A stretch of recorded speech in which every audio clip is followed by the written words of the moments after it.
What's up and welcome back to Slightly Less Than Perfect. I'm Mark the Dad 2 times. I know why you're here because you read the title, but you know why I'm here. Brother's in a diabetic coma. He's been out for a couple weeks. So with that being said, I like to run these crazy theories by him. But since he's not here at the moment, taking a little nappy nap, I'm going to run it by you instead.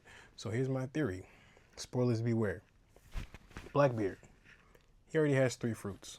We saw the Quake fruit when he saw me get that one. That was the last one he got. I don't know what his third one is, but hear me out. The first fruit that he ever had, the darkness fruit. Not really buying that that's the darkness fruit. What I'm thinking that it is it is the embodiment of the abyss, Cthulhu type stuff, like the Kraken. I think he has a mythical zoan, and it is the Kraken. And why is it the Kraken? Well, because octopi, just the genetic makeup of octopi. Octopi have 3 hearts.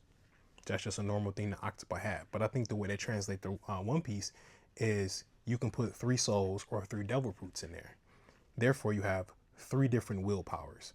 And I think that that's what makes Teach Body unique, is the fact that that fruit, I think, is like something that's been held in the Davies bloodline forever. Like how the dragon, like Nidhogger's been on Elbaf, like how Shirahoshi always gets respond in like Neptune always gets respond in Fishman Island, like that. I think that the Kraken fruit, Cthulhu fruit, whatever type of mythical deity type shit it is, I think that's what Blackbeard had first. And why Blackbeard's teeth look different, why he seems like these different people, I think it's whoever has the strongest will in that moment is the Blackbeard that we see. And that's why he goes to these drastic differences between like this super coward to the strategic genius to this like whatever else. I think it's 3 different souls in that body, 3 different willpowers, 3 different hearts, however you want to put it in One Piece terms. And that's why he can have 3 different fruits. That is the power. That is the BS mythical power of this fruit. It gives you those extra willpowers. And then follow me along with this. I don't think the Quake fruit was ever awakened, one, because that just wasn't what Pops was about. He didn't need to awaken the fruit because he had his conqueror's haki and he wasn't trying to destroy the world. So I think he being Blackbeard is going to awaken the Quake fruit. And here's another theory for you to double down in it. The Quake fruit is not a paramecia. It's a Logia type. And the reason I say that is a bit of evidence is like every fruit that we seen Blackbeard target post time skip has been a paramecia type. And it's like, it's a story being told, right? So there are 3 different fruit types. You can argue that there are hybrid types in between, making it like 6 total fruit types, because it's some like special paramecia for category. It's some weird ones in there that kind of fall into both categories, which, you know, how the imagination work, right? All of these fruits were imagined by somebody. They're someone's wishes and hopes and dreams, right? So you can't tell me that the Quake fruit is not a Logia fruit.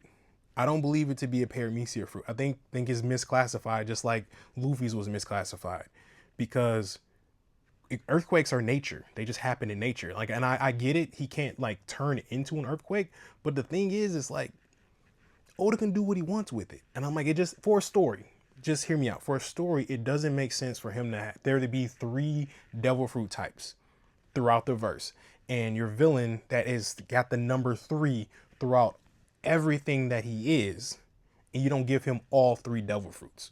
Like, that is the basis of this argument, right? And so the 3.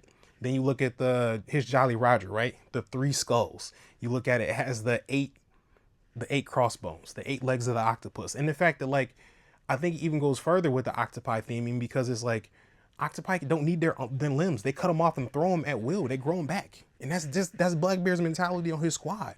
He doesn't really need them. He doesn't really care about them. They're just there because they having a good time together, essentially.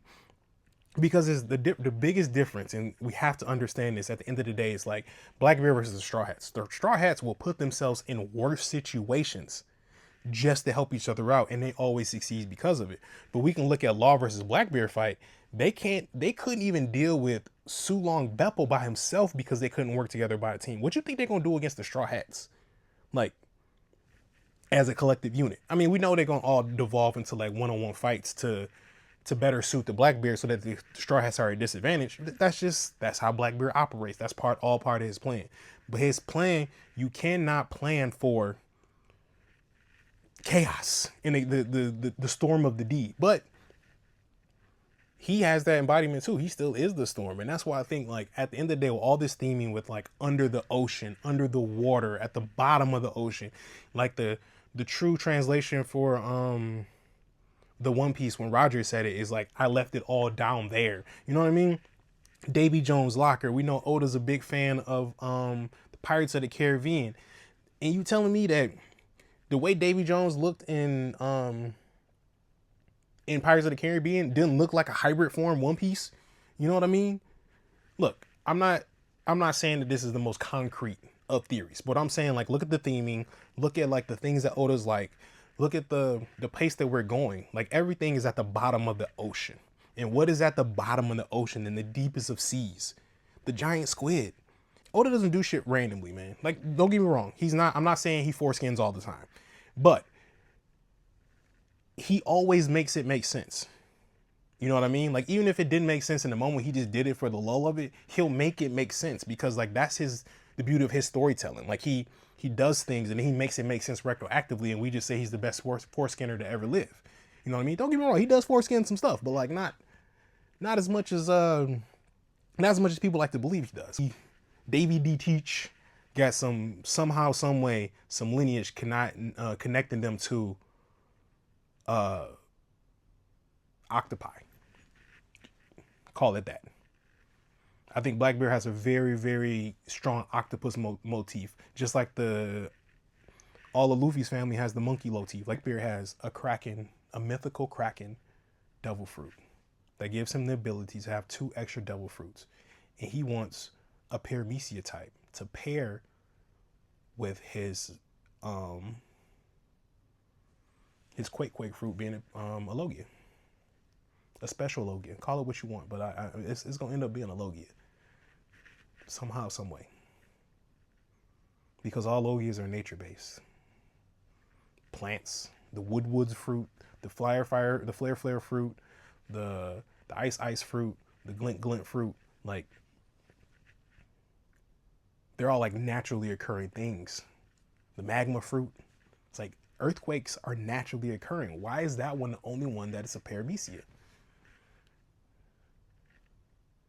Remember, Whitebeard didn't awaken the fruit. He didn't want to destroy the world. They said it was the fruit that could destroy the world. Whitebeard never wanted to destroy the world, so why would he go to awaken the fruit? Plus, he had enough Conqueror's Haki that he didn't really need to do it. So, I mean, he figured out how to punch you with an earthquake. Why do I need to make an earthquake happen to destroy the world when I can just punch you with an earthquake? Or, I got the biggest Conqueror Haki ever. I can just swing at you from like a mile away and smack you with it. Like, he was one of the best Conqueror's Haki users in the world with a supreme grade weapon. Why did he need to unlock his devil fruit? Like, he wasn't trying to be Pirate King. Like, that wasn't he did what he wanted to do. He conquered the sea in his own words. Like, he was good. He had his peoples got to eat. He was sending money back to his crib, with the peoples at home. All his sons and all his brothers was safe and sound, like on the ships and everything. And when he went to Marineford, he lived the life, man. I imagine that's what it's like. The end of Whitebeard's life is like what it's like to be a grandparent that's fully fulfilled. Like, you watch your kids grow up, you know, you have to watch your grandkids achieve their dreams, and you get to see your great grandkids. You know what I mean? That's what it feels like for me for how Whitebeard went out. Like, you know, he outlived all his brothers.